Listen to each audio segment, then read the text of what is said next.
Good day, welcome to South Korea, the program justlovingpeople.com. My name is Lawrence, and today I've got somebody from the Bahamas. His name is Nathan. Nathan, welcome to the show. Hey, thank you, Lawrence, for having me, and it's a pleasure to be on the show. Yeah, man. And we've been friends for how long?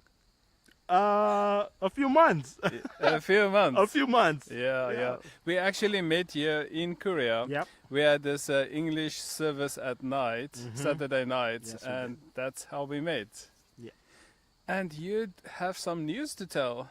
Yeah, well, we just came back to Korea. We just had our first child. Awesome. His name is Reagan. He's doing well. He went home to the Bahamas with my mother-in-law, so he's doing excellent. But after 10 years of marriage, we've been trying, and God is faithful. He was faithful to his promise, and we had a child. Wow. So that was a blessing. After 10 years. 10 years of marriage and trying. So it was it was a miracle, eh? It was a miracle. It was a journey too, though. It was a journey because... What do you mean it was a journey? It was a journey because sometimes your faith, you have to deal with, why isn't it happening yet? You think about these things that God, is God going to do what he said he's going to do? And then you believe, and then it doesn't happen. And 10 years is a long time. It's a long time. But you know what's so funny? Yeah. After that baby comes, you don't even remember those 10 years. Really? No. You don't remember the years of struggling. You just know he is here. Oh, so the baby has arrived. it's a blessing, for him to be here, Awesome. So you said the baby went back to the Bahamas with grandma? Yes. We had him in Houston, and he went back to the Bahamas to be in the islands under the sunshine of the Bahamas. He needs that sunshine in his life. He needs the salt water. So that's where he went. But we had a challenge with him when we was in Houston. So amazing. And God is faithful. That's what I'm going to say. God is faithful. Amen. My wife went to a doctor's appointment, and it just so happened her blood pressure went up. Yeah. And it was strange. She gained 20 pounds in a week. And anybody who knows pregnancy, they know that that's weird. And plus, we're kind of old. We're 35. Old? I'm much older than you, man. I'm 39. So, but 35. that was 3 red flags. So the doctor said, we have to do a C-section right away. Yeah. Oh, my goodness. We were so nervous, but we prayed. And it's so amazing how prayer can calm you down in any situation. I don't care what you're going through. If you stop and pray, you can gain composure. You know what I mean? Wow. Like you can be going through the most hectic thing. Something that could just, you can just get the news of something tragic, something rough. But once you just take a moment and pray, you can gain your composure. You know what I mean? So that's what happened. We stopped everything and we prayed. We went into the hospital, and they put on the table, there was no symptoms of high blood pressure at all. So the doctors were arguing with each other, saying, why is she here if she doesn't have these symptoms? There's no need to do a C-section. But I said, God is faithful. God knows what he's doing. We don't know. And we didn't know when the doctor did the C-section, the umbilical cord was wrapped so tight around my son's chest. If he was delivered, he would have probably passed away. Yo. So God is faithful. He knows what he's doing. He knows what needs to be done. And he impressed upon the doctors to do that. And it was a blessing because when he discovered that, he was so happy that he made that decision, So God was guiding him. And so the baby is fine, and my wife is great now. She, the pain was a lot, but she doesn't care about that now. All she cares about is her baby. So God is faithful. You said God is faithful, but you walked a long road with the Lord. I did. I mean, you've ended up in maximum prison? Well, my journey with the Lord, I think it was a long time coming. First of all, if I was to share a little bit of my life, my testimony, I was brought up in church. Christian guy? Yeah. Mother praying for you, Yeah. going to church. Yeah, of course. But, going to Sunday school, all that stuff. But as you grow up, the world, friends, temptation, different things begin to pull you away from God. Yeah. And, I went on a downward spiral. Made it worse, I went off to school. There was no accountability. And that's the problem with us believers today. There's no accountability. So I could have do whatever I wanted. Okay. When you have a young person who have nobody accountable to, you have, a lifestyle in the United States, you could do whatever you want. We drank, we fornicated, we clubbed, we smoked weed, we did everything. Wow. And my life went even worse. I was arrested, accused of assault, and funny thing, we was innocent of it. That's the thing about it. But You were innocent? innocent, but accused wrongly. Yeah. So went to prison, and in prison the first night, April 11th, I'll never forget this night. I was propositioned by the devil. I was gonna say the enemy. He is our enemy by the devil. He said, "Sell your soul to me, and I'll save you." Okay, stop. Okay, wait. You went to maximum prison. Yeah. Unguilty. Not guilty. Not guilty. Yeah. Not guilty. Not guilty. How? But because you're a foreigner in the land, you have no money, no lawyer, so you're at the mercy of whoever. So that's how that can happen so easily, and it happens every day to people. People are innocent. Accused of things that they didn't do, but because they have no money, no lawyer, nobody around them that could help them, you just get sucked into the system. So how does it feel to sit in maximum security prison, not guilty? How does it? It's so frustrating because you can't do nothing about it. Huh? You can't go and say, I'm gonna call my lawyer right now. I'm gonna talk to this person. You can't do nothing until they want you to do something. Yeah. So it strips you of all your freedom, Yeah, and You that's a funny thing. It just made me think about the Lord. We are guilty. we okay. are definitely guilty. We are guilty. Isn't that something? We are supposed to go to maximum prison. Worse than that. Worse, we're supposed to die. That is hell. Yeah.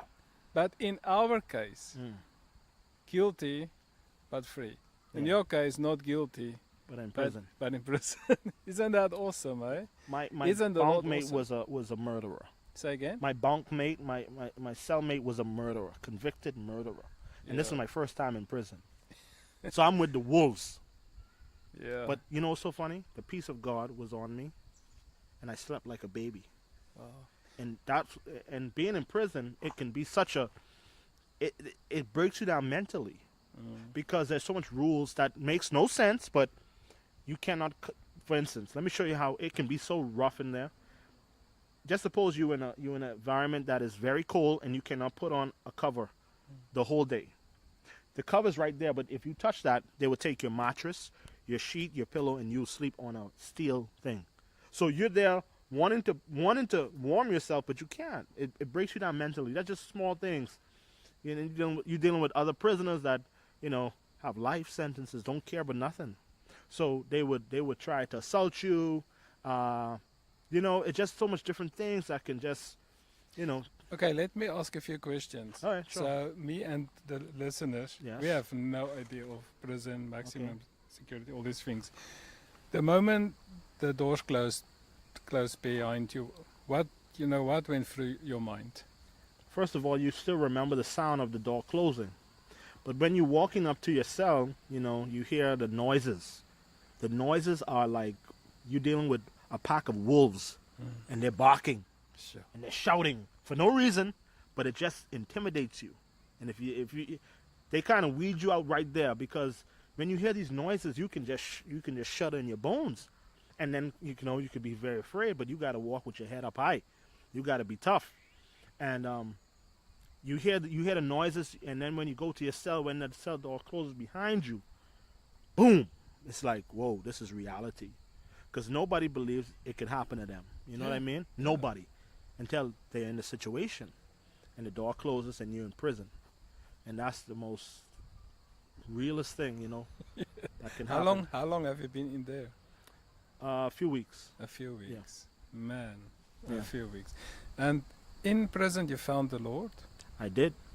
As I said, You were born Christian. yeah, but I strayed away as a teenager and a young adult, just doing my own thing. Nobody accountable to. Nobody to say, hey, Nate, that's wrong. And that's so important for whoever listening to this radio broadcast. Make sure that you're around people that are going to say to you, hey, this is wrong. Don't go that way. Because you need that. Community builds character. Community is safety. You need that community to make sure that you go on the right path. So we need that. But as I said, I was not around any community. I was by myself doing my thing. And, you know, when I went to prison, it was April 11th. Satan gave me an offer. Sell your soul to me and I'll save you from this place. How did that happen? Was it, It a was vision? it was almost like he was there, but he wasn't there. It was so real. It's almost you can hear a voice, but you don't see anything. So it wasn't. I wasn't in a trance. I wasn't in a vision. This was like, like how me and you sitting here.